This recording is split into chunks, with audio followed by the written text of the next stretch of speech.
Hello Sudheer గారు. Hi Nagaraju గారు. Sir, మనం చాలా చూస్తూ ఉంటాము కాంపిటేటివ్ ప్రిపేర్ అయ్యేటువంటి స్టూడెంట్స్లలో ఎక్కువగా పిల్లలు ఏం చేస్తూ ఉంటారంటే సెల్ ఫోన్ హ్యాండ్లింగ్కి ఎలా పడితే అలా యూసేజ్ ఉంటుంది. బట్ ప్రతి ఒక్క పిల్లాడు తెలుసుకోవాల్సినటువంటి అవసరం చాలా ఉంది. ఇప్పుడు మనం చదువుకోవడానికి టైం టేబుల్ ఎలా అయితే పెట్టుకుంటూ ఉంటామో సెల్ ఫోన్ హ్యాండ్లింగ్ కూడా ఒక టైం టేబుల్ పెట్టుకోవాలి. ఈ వీడియో చూసేటువంటి వాళ్ళు మీ ప్రతి ఇన్స్టిట్యూట్లోనూ దీన్ని ప్లే చేయండి. ఎందుకంటే దీని మీద ఎవరూ కూడా అవగాహన పెంచి ఇలానే ఉంటుంది అని చెప్పడానికి కూడా ఉండదు. ఎందుకంటే స్టూడెంట్స్ ఒక్కొక్కరు ఒక్క ప్యాటర్న్లో ఫాలో అవుతుంటారు. బట్ ప్రతిదానికి ఒక టైం టేబుల్ ఉంటుంది. అలాగే సెల్ ఫోన్ మెయింటైన్ చేయడానికి కూడా డెఫినెట్గా ఒక టైం టేబుల్ కావాలి. అది ఎలా ఏంటి అనేది ఈరోజు మనం సుధీర్ గారు మాట్లాడి తెలుసుకుందాం. ఎలా సార్ అసలు అది? నాగరాజు గారు, ఇవాళున్న కాంపిటేటివ్ ఎగ్జామ్స్ ప్రిపేర్ అవుతున్న స్టూడెంట్స్ జనరల్గా చేస్తున్నది ఏంటి అని అంటే, డేలో మనం ఏం చదవాలి అనేది వాళ్ళు కాన్సన్ట్రేట్ చేస్తున్నారు, దానికి టైం టేబుల్ వేస్తున్నారు. కానీ యాక్చువల్గా టైం టేబుల్ వేసుకోవాల్సింది సెల్ ఫోన్ యూసేజ్ కోసం. ఎందుకు అని అంటే, మనం టైం టేబుల్ వేసుకోకుండా సెల్ ఫోన్ని మాటి మాటికి చూసుకుంటూ, అది కాల్స్ రూపంలోనూ, టెక్స్ట్ మెసేజెస్ రూపంలోనూ, వాట్సాప్లోనూ, తర్వాత యూట్యూబ్ కంటెంట్ చూడటము, ఇన్స్టాగ్రామ్లు చూడటము, దీనివల్ల మనం ఒకటి చేద్దాము అని మొదలుపెట్టి అది డీవియేట్ అయిపోతూ ఉంది. కనెక్టివిటీ ఉండదు. వాళ్ళు చూద్దాము అని అనుకొని ఏదో ఒక డౌట్ కోసం వీడియో తీస్తారు. ఆ వీడియో ఒక ఛానల్ నుంచి ఇంకొక ఛానల్కి, ఒక సబ్జెక్ట్ నుంచి ఇంకొక సబ్జెక్ట్కి, అసలు మన పర్పస్ ఏదైతే చేద్దాము అని అనుకొని స్టార్ట్ చేశామో అక్కడి నుంచి డీవియేట్ అయిపోతుంతో పాటు టైం కూడా 2 minutesలో చేయాల్సిన జాబ్ని అది 10 minutes, హాఫ్ అన్ అవర్ అట్లా హాఫ్ డే కూడా వెళ్ళిపోతూ ఉంటుంది. గంటలు వెళ్ళిపోతూ ఉంది. దీనివల్ల అల్టిమేట్గా స్టూడెంట్కి వాల్యుబుల్ టైం ప్రిపరేషన్కి ఏదైతే ఉందో ఆ టైం అనేది మిస్ అయిపోతున్నారు. కాబట్టి నేను చెప్పేది ఏంటి అని అంటే, ప్రతి స్టూడెంట్కి, ప్రతి ఫ్యాకల్టీకి మీరు చదువుకునేటప్పుడు మీ టైం టేబుల్ ఎలా అయితే చదువుకోవటానికి వేస్తున్నారో at the same time cell ఫోన్ని కూడా ఏ టైంలో యూజ్ చేసుకోవాలి అనేది టైం టేబుల్ వేసుకోవాలి. స్టూడెంట్కి మొబైల్ ఫోన్ యూజ్ చేసేటప్పుడు తనకు అవసరం ఏముంటుందండి? స్టూడెంట్కి పేరెంట్ తోటే మాట్లాడాలి, లేదా మా అమ్మ నాన్నతో పాటు బ్రదర్స్ వాళ్ళు ఎవరన్నా సిస్టర్స్ ఉంటే వాళ్ళతో మాట్లాడుకోవాలి. వీళ్ళు ఎక్కడి నుంచో వచ్చి ప్రిపరేషన్ కోసమని తల్లిదండ్రులకి, అందరికీ, ఫ్యామిలీకి దూరంగా ఉంటున్నారు. వీరు దూరంగా ఉంటున్నప్పుడు నేను చదువుకుంటాను, మిగిలిన టైంలో నన్ను డిస్టర్బ్ చేయొద్దు, నాకు ఫోన్ చేయాలి అని అంటే ఈ టైంలోనే చేయండి, లేదు నేను చేస్తే ఈ టైంలోనే చేస్తాను అని కనుక పేరెంట్తో చెప్పాడు అని అనుకోండి, ఎవరన్నా నో చెప్తారా? నో చెప్పరు. ఎందుకంటే పిల్లవాడు చదువుకోవటానికి వచ్చారు హైదరాబాద్కో లేకపోతే విజయవాడకో, ఎక్కడికైనా వేరే ప్లేస్కి వచ్చినప్పుడు యాజ్ ఎ పేరెంట్గా వాళ్ళు చదువుకోవటానికి వీలైనటువంటి ఎన్విరాన్మెంట్ ఇవ్వడానికి ట్రై చేస్తున్నారు. అలాంటి టైంలో నేను మిగిలిన టైంలో నాకు అర్జెంట్ అయితే ఎమర్జెన్సీ కేసెస్లో వాడుకోవచ్చండి, తప్పలేదు. ఎమర్జెన్సీ కాకుండా ఫోన్ చేసి తిన్నావా నాన్న, తిన్నావా అమ్మ, నీ ఆరోగ్యం బాగుందా, అన్నీ బాగున్నాయా, ఇవన్నీ రోజుకు 3 పూటలు అడగాల్సిన అవసరం లేదని నేనైతే అంటాను. డెఫినెట్గా అండి. ఎందుకంటే క్వాలిటీ టైం ఇంపార్టెంట్ అండి. ఇప్పుడు తిన్నావా లేదా అని మనం అడిగితే తినే ఏజ్ కాదు వాళ్ళది. ఆకలేస్తే డెఫినెట్గా వాళ్ళు తింటారు, వాళ్ళ దగ్గరికి అందుబాటులోనే తినేస్తారు. కాకపోతే జాగ్రత్తలు చెప్పుకోవచ్చు పేరెంట్గా, బయట ఫుడ్ తినద్దు, ఆయిల్ ఫుడ్ తినద్దు, ఇట్లాంటివి చెప్పుకోవచ్చు. అది ఆల్రెడీ చెప్పే పంపిస్తారు, వీళ్ళకి కూడా తెలుసు. కానీ పేరెంట్ని కూడా మైండ్ సెట్ స్టూడెంటే ముందే చెప్పేయాలి. ఇదిగో నేను డేలో ఈ టైంలోనే నేను ఫోన్ చేస్తాను, మిగిలిన టైంలో నా ఫోను సైలెంట్లోనే ఉంటుంది, లేదా అసలు స్విచ్ ఆఫే చేస్తాను. ఇలాంటివి చెప్పుకుంటే పేరెంట్గా లేదా బ్రదర్ అండ్ సిస్టర్స్గా వాళ్ళు కూడా డెఫినెట్గా సపోర్ట్ చేస్తారు. కానీ ఇక్కడేమవుతుంది అని అంటే, మధ్యలో అంటే కంటిన్యూస్గా స్టూడెంట్ని ఒక 3 గంటలు చదవండి, క్వాలిటేటివ్ టైం 3 గంటలు ప్రిపేర్ అవ్వండి అని అన్నా కానీ practical it is not possible. ఎందుకంటే కాన్సన్ట్రేషన్ లెవెల్ మీద డిపెండ్ అయి ఉంటుందండి. ఫర్ ఎగ్జాంపుల్, నేనున్నాను, అరగంట చదివిన తర్వాత నాకు అట్లీస్ట్ ఒక 5 minutes బ్రేక్ అయినా కావాలి. అందరికీ ఇలానే ఉంటుందా అంటే లేదు. కొంతమంది సివిల్స్ ప్రిపేర్ అయ్యేవాళ్ళు, లేకపోతే గ్రూప్స్కి ప్రిపేర్ అయ్యేవాళ్ళు, లేదా PO ఎగ్జామ్స్కి ప్రిపేర్ అయ్యేవాళ్ళు కంటిన్యూస్గా 3-4 గంటలు చదివేస్తారు. సో వాళ్ళ concentration level different. So time table, మొబైల్కి యూసేజ్ ఏదైతే ఉందో దీనికి టైం టేబుల్ వేసుకోవాలి అని అంటే ఇది ప్రతి ఇండివిజువల్గా వాళ్ళు వేసుకోవాలి. ఓవరాల్గా జనరిక్గా నేను చెప్పగలను. బట్ డేలో మీ time table, cell phone usage time టేబుల్లో maximum of 1.5 hours, 1.5 hours maximum లెవెల్లో అండి. అంతకు మించి వీళ్ళు చేయటానికి కూడా ఏమీ ఉండదు. అది 1 hour నుంచి 1.5 hours వరకు మొబైల్ యూసేజ్ షెడ్యూల్ పెట్టేసుకొని ఇప్పుడు ఎవరికైతే తను ఫోన్ చేయాలో లేదా వేరే వాళ్ళు ఎవరైతే తనకు ఫోన్ చేస్తారో, బిజినెస్ మీటింగ్స్ ఏమీ ఉండవు స్టూడెంట్స్కి. అవును, రిలేటివ్స్ లేకపోతే మిగిలిన వాళ్ళందరూ ఫోన్లు చేయరు. చేస్తే ఫ్రెండ్స్ చేస్తారు, లేకపోతే పేరెంట్స్ నుంచి వస్తాయి. వాళ్ళకి ఇదిగో నేను ఈ టైంలోనే నా ఫోన్ ఆన్లో ఉంటుంది అని చెప్పేయాలి. సో డేలో స్టార్ట్ అవుతుంది. ఇవాళ ఉన్న రోజున మొబైల్ యూసేజ్ ఎలా అయిపోయింది అని అంటే, మొబైల్ వాడద్దు మీరు అని చెప్తే పిల్లలు అంటే విపరీతమైన బ్లేమ్ గేమ్, యాంగ్రీకి వచ్చేస్తున్నారు, కోపంకి వచ్చేస్తున్నారు, బెదిరించే స్థాయికి వెళ్ళిపోతున్నారు. అవును. సో ఈ మైండ్ సెట్లోంచి మనం ఏదైతే గోల్ పెట్టుకున్నామో అది రీచ్ అయ్యేంత వరకే. అవును, జీవితాంతం మిమ్మల్ని ఫోన్ వాడద్దు అని అనట్లేదు, జీవితాంతానికి మిమ్మల్ని ప్రతిరోజు ఒక గంట షెడ్యూల్ వేసుకోండి మొబైల్కి అని అనట్లా. ఓన్లీ కాంపిటేటివ్ ఎగ్జామ్స్ ప్రిపేర్ అయ్యేటప్పుడు మాత్రం డెఫినెట్గా మీరు ఒక షెడ్యూల్ అనేది పెట్టుకోవాలి, టైం టేబుల్ అనేది. మీ గోల్ రీచ్ అయ్యేంత వరకు కొన్ని కండిషన్స్ కావాలి, ఆ కండిషన్స్ పెట్టుకోండి. ఎర్లీ మార్నింగ్ లేవగానే మనం వద్దు అన్నా సరే ఫోన్ చేతిలో ఉంటుంది, ఫోన్ గ్యారెంటీగా చూస్తారు. ఇవాళ రోజున వాచ్లు అనేవి పోయినాయి, టైం చూడాలి అని అంటే మొబైల్ తీసి చూసే స్టేజ్ వచ్చింది. కాబట్టి ఎవ్రీ డే మార్నింగ్ ఒక 5 నుంచి 10 నిమిషాలు మ్యాక్సిమం, అది కూడా దేనికి, ఇంతకు ముందు నైట్ మనకి ఏమైనా మెసేజ్లు ఏమైనా వచ్చినాయా, ఇంటి దగ్గర నుంచి ఎవరైనా ఫోన్లు ఏమైనా చేశారా, ఇవి చూసుకోవడానికి 5-10 నిమిషాలు చాలు. అయిపోయిన తర్వాత వాళ్ళు రెడీ అయ్యి ఎర్లీ మార్నింగ్ ఒక 2 to 3 అవర్స్ చదువుకుంటే అప్పుడు ఉండేటటువంటి fresh mind, concentration level, disturbance కూడా ఉండదు.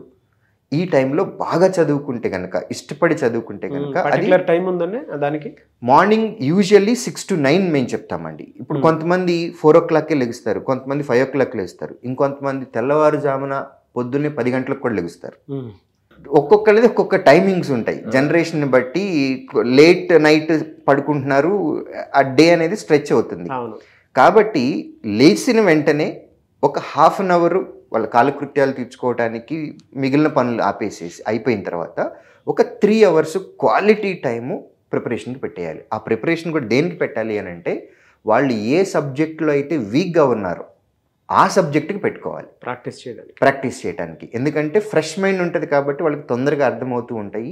అది అయిపోయిన తర్వాత బ్రేక్ఫాస్ట్ ఒక 1/2 hour బ్రేక్ తీసుకోవచ్చు. తీసుకున్న తర్వాత మళ్ళీ ఒక 10 నిమిషాలు 15 నిమిషాలు ఫోన్ వాడుకోండి. మెసేజెసా, కాల్సా, లేకపోతే ఇంతకు ముందు 3 గంటల్లో మీరు చదువుకున్న దాని మీద మీకు ఏదైనా డౌట్ ఉంటే ఆ డౌట్ని క్లారిఫై చేసుకోవటం కోసం మాత్రమే వాడాలి. అది కూడా పర్టికులర్ టైం పెట్టుకోవాలి. Not more than 10 minutes, not more than 15 minutes. This is very important. లేదు అని అంటే అక్కడ టైం పెట్టుకోకపోతే ఆ డౌట్ కాస్త నెక్స్ట్ ఎంటర్టైన్మెంట్కి వెళ్తుంది, నెక్స్ట్ వాళ్ళకి నచ్చిన హీరోనో హీరోయినో లేకపోతే మూవీ డైరెక్టరో లేకపోతే గేమ్స్ ఇంకోటి. ఎందుకంటే డెఫినెట్గా, ఎందుకంటే ఇది ఇంగ్లీష్లోనో లేకపోతే కరెంట్ అఫైర్స్లోనో ఒక డౌట్ కోసం స్టార్ట్ చేసింది కాస్త ఎక్కడెక్కడికో వెళ్ళిపోయి వంటలు వార్పులు కార్యక్రమాల దగ్గరికి వెళ్ళిపోయి మొత్తం అంతా టైం కిల్ చేసేస్తుంది. కాబట్టి 10 minutes 15 minutes స్ట్రిక్ట్గా టైం పెట్టుకోవాలి.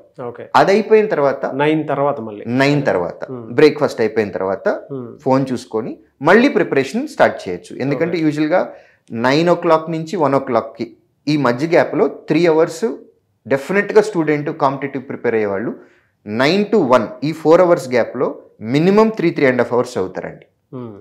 ఇప్పుడున్న ట్రెండ్ మేము చూస్తున్నాం కాబట్టి 9 to 1లో minimum 3 to 3.5 hours only preparation మీదే ఉంటుంది. అది క్లాస్కి వచ్చి క్లాస్ వినటం కానివ్వండి, ఎగ్జామ్స్ లేకపోతే ప్రాక్టీస్, ఇది డెఫినెట్గా క్వాలిటీ టైం. ఇది 1 తర్వాత ఆబ్వియస్లీ లంచ్ అయిపోయిన తర్వాత మళ్ళీ ఒకసారి చూసుకోండి. ఇంతకు ముందు దాని మీద మీకు ఏమన్నా మెసేజ్లు ఏమన్నా ఉన్నాయా లేకపోతే కాల్స్ ఏమైనా చేసుకోవచ్చు. మళ్ళీ 2 to 5, 1 to 2 లంచ్ బ్రేక్ సరిపోతుంది. 1 hour కంటే ఎక్కువ ఎవరు తీసుకోరండి. దీనిలో యాక్చువల్గా అయితే ఒక నాప్ కూడా వేయచ్చు, అంత టైం కూడా ఉంటుంది మనకి. సో 2 to 5 మళ్ళీ ప్రిపరేషన్కి వెళ్ళిపోయి 5 o'clockకి ఒక టీ బ్రేక్ తీసుకొని మళ్ళీ ఒక 10-15 minutes మొబైల్ యూజ్ చేసుకొని ఆఫ్టర్ దాట్ మీరు బాడీకి ఫిజికల్ ఎక్సర్సైజ్ కూడా చాలా ఇంపార్టెంట్. కాంపిటేటివ్ ప్రిపేర్ అవుతున్నాము, యంగ్ బాడీ అని అనుకుంటాం, కానీ ఈ ఏజ్లో అయినా సరే ఒక 1/2 hour అయినా సరే ఏమీ చేయకపోయినా ఊరికి నడిచినా చాలు. ఆ నడిచేటప్పుడు ఎలాగో చదవలేరు కాబట్టి ఫోన్ చూసుకుంటూ ఇవాళ రోజున రోడ్డు దాటేటప్పుడు కూడా హెవీ రష్ ఉన్న రోడ్లో కూడా మొబైల్ చూసుకుంటూ చెవిలో ఇయర్ ఫోన్స్ పెట్టుకొని రోడ్లు దాటే స్టేజ్ ఉంది. అలా కాకుండా ఒక పర్టికులర్ ప్లేస్లోనో ఎవరు సేఫ్ ప్లేస్లో ఎవరు తిరగకుండా మనల్ని వచ్చి బైకులతోటో కార్లతోటో గొద్దని ప్లేస్లో వాకింగ్ చేసుకుంటూ మంచి పాటలు వినండి, మీకు నచ్చిన పాటలు. అవి వింటూ కొంచెం మైండ్ రిలాక్స్ చేసుకోవాలి. ఎందుకంటే డే నుంచి మొత్తం మనం క్యాలిక్యులేట్ చేసుకుంటే ఇప్పటి వరకు 7 to 8 hours quality time preparation మీద పెట్టారు. అవును. మైండ్ మీద చాలా ప్రెషర్ ఎక్కువైంది. కొంచెం దాన్ని రిలాక్స్ చేయాలి. రిలాక్స్ చేయాలంటే వారికి ఇష్టం వచ్చినటువంటి కామెడీ షోస్ ఉన్నాయి, స్టాండప్ కామెడీ షోస్ ఉన్నాయి, మోటివేషనల్ వీడియోస్ బ్రహ్మాండంగా ఉన్నాయి. లేదు మూవీ సాంగ్స్, ఇవి కొంచెం ప్లెజెంట్గా ఉండే మ్యూజిక్, సాంగ్స్ కాకపోయినా మ్యూజిక్ అయినా ఏదైనా ఒక హాఫ్ అన్ అవర్లో ఏదైనా మీ నాలెడ్జ్ని అప్డేట్ చేసుకోవాలి, అప్స్కిల్ చేసుకోవాలి అనుకుంటే కూడా దాని మీద ఫోకస్ చేసి పెట్టుకోవచ్చు. ఆ టైంలో ఏదైనా ఒక హాఫ్ అన్ అవర్ టైంలో ఫిజికల్ ఎక్సర్సైజ్తో పాటుగా మైండ్ రిలాక్సేషన్ చేసుకునేది ఒక హాఫ్ అన్ అవర్ స్పెండ్ చేసి, టీ బ్రేక్ అయిపోయింది ఆల్రెడీ, నెక్స్ట్ మళ్ళీ ప్రిపరేషను, డిన్నర్ అయిపోయిన తర్వాత ఇవాల్టి డేలో మనం ఏదైతే చేశామో అదంతా కూడా రివ్యూ చేసుకోవటం చాలా ఇంపార్టెంట్. స్టూడెంట్స్ చాలా మిస్ అవుతున్నది ఏంటి అని అంటే, మనం వేసుకున్న ప్లాన్ యాజ్ ఇట్ ఈస్గా వెళ్ళిందా లేదా మనం ఏమైనా డీవియేట్ అయ్యామా, ఈ వెరిఫికేషన్ అనేది డేలో డిన్నర్ తర్వాత పడుకునే ముందు కంపల్సరీగా అనాలిసిస్ చేసుకోవాలి. డెఫినెట్గా. ఎందుకంటే ఇవాళ మనం ఏదైనా డీవియేట్ అయ్యాము అని అంటే నెక్స్ట్ డే అది రిపీట్ కాకుండా మనమే చేసుకోవాలి. కాబట్టి రివ్యూ పెట్టుకోవాలి. మనం కాంటెంట్ ఎంతైతే కవర్ చేయాలి అని అనుకున్నామో ఆ కాంటెంట్ మనం నేర్చుకున్నామా, ప్రాక్టీస్ చేసామా, దీంతోపాటు మన సెల్ ఫోన్ యూసేజ్ మేజర్గా దాని మీదే కాన్సన్ట్రేషన్ ఉండాలి. మన సెల్ ఫోన్ యూసేజ్ అనుకున్న టైం కంటే ఎక్కువ వాడామా లేదా, ఒకవేళ వాడితే దేని ఫ్యాక్టర్ మీద వాడాము, కాల్స్లో వాడామా, ఇంపార్టెంట్ కాల్సా, పేరెంట్స్తో మాట్లాడుకున్నారా, నో ప్రాబ్లం. అలా కాకుండా వీడియో చూసి సోషల్ మీడియాలో వెబ్సైట్లు అవి ఇవి ఏమన్నా చూసి దాని మీద రివ్యూలు పెట్టడము, డిస్కషన్ పెట్టడము, అవే ఎక్కువ ఉంటూ ఉంటాయి స్టూడెంట్స్కి, డివియేట్ అయిపోతూ ఉంటారు. సో పొరపాటును చేయొద్దండి.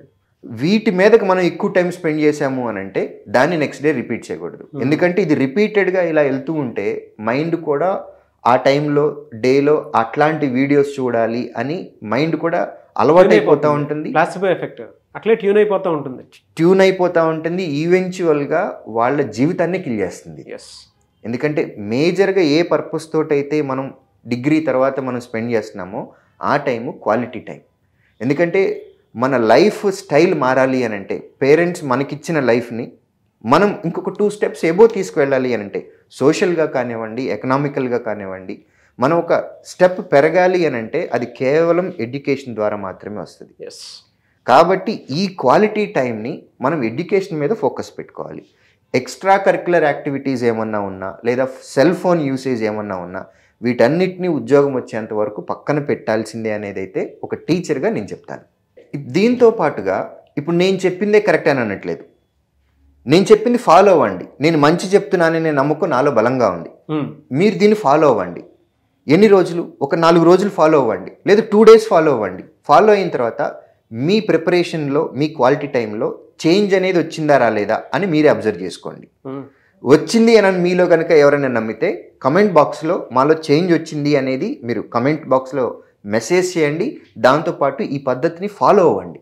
ఎప్పటి వరకు ఫాలో అవ్వాలి అని అంటే, మీ ఉద్యోగం, మీ గోల్ ఏదైతే పెట్టుకున్నారో అది రీచ్ అయ్యేంత వరకు మీరు ఈ షెడ్యూల్, స్పెషల్లీ మెన్షన్ చేస్తున్నాను, time table for mobile usage, ఈ షెడ్యూల్ని ఫాలో అవ్వండి. మీ డ్రీమ్ జాబ్ ఏదైతే ఉందో, లైఫ్లో సెటిల్ అవ్వాలి అని అనుకునే స్టేజ్ ఏదైతే ఉందో ఆ స్టేజ్కి వెళ్ళేంత వరకు సెల్ ఫోన్ మీద కాన్సన్ట్రేట్ చేయండి. దానికి టైం టేబుల్ వేయండి, దాన్ని కంట్రోల్ చేయండి. మీలో ఎవరైనా సరే ఇవి ఫాలో అయిన తర్వాత కూడా ఇంకా మేము కోపం అవ్వలేకపోతున్నాము అని అనుకుంటే మీ ప్రాబ్లం ఏంటో కూడా కమెంట్ బాక్స్లో మెన్షన్ చేయండి. దాని మీద నెక్స్ట్ ఇంకొక వీడియో చేయడానికి ప్రయత్నం చేస్తాం. పార్ట్ 2 డెఫినెట్గా చేస్తాము, నేను సుధీర్ సార్. సో వాటికి సంబంధించింది అయితే మేము ఇంకా అడిక్షన్లోనే ఉన్నాము, మేము బయటపడలేకపోతున్నాము, మీరు చెప్పినటువంటి విధానం బాగుంది అని అంటే మీకు అనిపిస్తే, అంటే ప్రతి స్టూడెంటు దీన్ని పెట్టుకొని చూడండి, అంటే ఈ ఫార్మేట్లో ఉంటే బాగుంటుంది అనుకునేటువంటి వాళ్ళు నచ్చిన తర్వాత దీన్ని షేర్ చేయండి. కింద ఒక 2 days 3 days అంటే మీకు మీరుగానే ఒక సెల్ఫ్ ట్రయల్ వేయండి. వేసిన తర్వాత ఒక విషయం మీకు అలవాటు అవ్వాలన్నా, లేదంటే ఒక హ్యాబిట్ మీకు అలవాటు అవ్వాలన్నా ఒక 21 days పడుతుంది. ఫస్ట్ 1 week ట్రై చేయండి, లేదంటే 1 day 2 day అలా ట్రై చేయండి. ట్రై చేసిన తర్వాత మీకు క్లారిటీ వస్తుంది కదా, కింద కమెంట్ బాక్స్లో పోస్ట్ చేయండి. పోస్ట్ చేసి అప్పటికీ మాకు ఒక 1 week తర్వాత కూడా మేము అడిక్షన్ నుంచి బయటపడలేకపోతున్నాం అనుకున్నటువంటి వాళ్ళు ఎవరైతే ఉంటారో పార్ట్ 2 వీడియో చేయండి సార్, ఆ సొల్యూషన్ ఇవ్వండి, డెఫినెట్గా మేము ఫాలో అవుతాం అనుకున్నటువంటి వాళ్ళు కింద కామెంట్ బాక్స్లో అది కూడా పోస్ట్ చేస్తే నేను సుధీర్ గారు దాని మీద వీడియో చేస్తాము. Anyways thank you sir. మీ శ్రీధర్ సిసిలో కూడా స్టూడెంట్స్కి ఇవే ఫార్ములాస్ అప్లై చేస్తుంటారు సక్సెస్ కోసం, అంతేనా? డెఫినెట్గా అండి. దీంతో పాటు కొన్ని సోషల్ వెబ్సైట్స్, సోషల్ యాప్స్ ఏవైతే ఉన్నాయో వాటిని కంట్రోల్ చేయండి అని చెప్తాము. దాంతోపాటు మా లైబ్రరీస్లో స్పెషల్గా అసలు మొబైల్ యూసేజ్ అనేది బ్యాన్ అండి. క్లాస్ రూమ్లో ఎలాగో ఫ్యాకల్టీ ఉన్నప్పుడు మొబైల్ తీసి ధైర్యం చేయరు స్టూడెంట్స్. మా ప్రెమిసెస్లో లైబ్రరీలో కానీ లేదా కంప్యూటర్ ల్యాబ్లో కానీ స్టూడెంట్స్ మొబైల్ యూసేజ్ అనేది ఉండదండి. మొబైల్ మాత్రం కంప్లీట్గా బ్యాన్ చేస్తాం. ఎందుకంటే స్టూడెంట్కి ఏం చదువుతున్నాడు, ఏం వింటున్నాడో అదే సబ్జెక్ట్ అని అనుకుంటాడు. అది నిజంగా వాళ్ళ ఎగ్జామ్కి ఉపయోగపడుతుందా లేదా అనేది ఒక ఎక్స్పర్ట్గా ఫ్యాకల్టీకి మాకు తెలుసు తప్ప, ఎందుకంటే సబ్జెక్ట్లో లెవెల్స్ ఉంటాయి, డెప్త్ ఉంటుంది. అది ఎంతవరకు చదువుకోవాలి, నిజంగా అది ఎగ్జామ్కి సరిపోద్దా లేదా అనేది మాకు తెలుసు తప్ప స్టూడెంట్గా పాపం వాళ్ళు చదువుకున్నదే ఇంతవరకే సబ్జెక్ట్ అని అనుకుంటారు. మిగిలింది ఏముందో వాళ్ళకి తెలియదు కాబట్టి. సో మాకు కావాల్సిందంతా మేము క్లాస్ రూమ్లో చెప్తున్నాము, ఎక్స్ప్లెనేషన్ హాల్స్లోనే చెప్తున్నాము. ఇది కాకుండా బయట వేరే కనుక వీడియోస్ చూసి వాళ్ళు డీవియేట్ అయ్యే ఛాన్సెస్ ఉన్నాయి కాబట్టి ప్రెమిసెస్లో మాత్రం మొబైల్స్ అనేవి కంప్లీట్గా బ్యాన్ చేస్తాం మేము. మీ దగ్గర మంత్స్లో రిజల్ట్ చూసినటువంటి వాళ్ళు ఉన్నారు, అంటే 3 monthsలోను 6 monthsలోను అట్ ఏ టైం జాబ్ కొట్టినటువంటి వాళ్ళు చాలామంది స్టూడెంట్స్ ఉన్నారు. సో దాన్ని బేస్ చేసుకొని అడుగుతున్నాను. ఎందుకంటే కాంపిటేటివ్ ప్రిపేర్ అవుదాం అనుకొని కొంతమందికి ఇయర్స్ టైం పడుతుంది, కొంతమందికి 6 months 3 months అలానే టైం పడుతుంది ఫోకస్ని బట్టి. అయితే ఇక్కడ ఇన్స్టిట్యూట్కి వచ్చిన తర్వాత చాలామంది మంత్స్లోనే డేస్లోనే కూడా కొట్టినటువంటి వాళ్ళు చాలామంది ఉన్నారు. మీ దగ్గర మిమ్మల్ని అప్రోచ్ అయ్యి మీ ఇన్స్టిట్యూట్లో జాయిన్ అవ్వాలి అని అంటే మిమ్మల్ని ఎలా అప్రోచ్ అవ్వాలి? స్క్రీన్ మీద ఉన్న ఈ నెంబర్కి కాంటాక్ట్ చేస్తే మా ఇన్స్టిట్యూట్కి అప్రోచ్ అవ్వచ్చండి. స్టూడెంట్ క్యాపబిలిటీని బట్టి మేము చెప్పింది బ్లైండ్గా నమ్మితే కనుక, అంటే మేము ఏ టైంకి స్టార్ట్ చేయమంటే ఆ టైంకి స్టార్ట్ చేయటం, ఏ క్లాస్కి రమ్మంటే అది రావటం, ఏ ఎగ్జామ్ రాయమంటే అది రాయటం, ఇలా కనుక బ్లైండ్గా మమ్మల్ని ఫాలో అయిన వాళ్ళకి 3 monthsలో 4 జాబులు కొట్టిన వాళ్ళు కూడా ఉన్నారండి. ఆ 3 monthsలో 4 జాబులు కొట్టింది కూడా ఒక మ్యారీడ్ ఉమెన్, అప్పటికి 2 పిల్లలు. లాస్ట్ అటెంప్ట్లో మా దగ్గరికి వచ్చారు, ఏడ్చుకుంటూ మాట్లాడారు, పేరు చెప్తే బాగోదు. ఆవిడికి 3 నెలల ప్రిపరేషను, 3 నెలల తర్వాత వచ్చిన రిజల్ట్లు ఏవైతే ఉన్నాయో ప్రతి దానిలో నా అమ్మాయికి ఉద్యోగం వచ్చింది, 4 ఉద్యోగాలు వచ్చినాయండి. సో స్క్రీన్ మీద కనిపిస్తున్న నెంబర్కి సంప్రదిస్తే సరిపోతుంది. ఎనీవేస్ కంగ్రాచులేషన్స్ అండి. ఆ సక్సెస్ స్టోరీస్ వీడియోస్ కూడా కంటిన్యూ చేద్దాము. Thank you sir. Thank you so much sir.